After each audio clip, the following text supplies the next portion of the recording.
Assalamu Walaikum. Hello friends, how are you? Welcome back to my another video.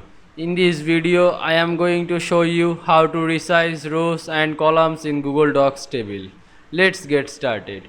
At first, you have to open your Chrome browser. Then open your Google Docs apps, then create your document. Now you can see here are my document with this table. Now I resize rows and columns in these tables.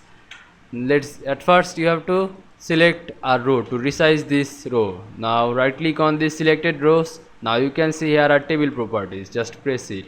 Now you can see here are row option. Now hello now click now you can increase this row height. Now I choose 5, 4 or 0.8. Now I choose 1.15.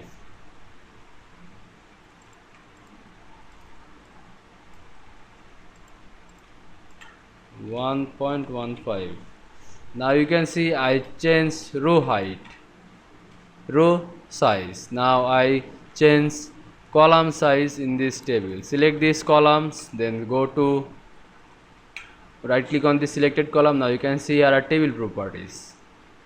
Now you can see here are column option. Now you increase this column width. I choose 2.25. Then close this windows.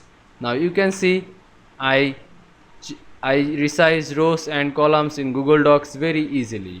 I hope you enjoyed my video. Please like, comment, share and subscribe my channel. Thanks for watching.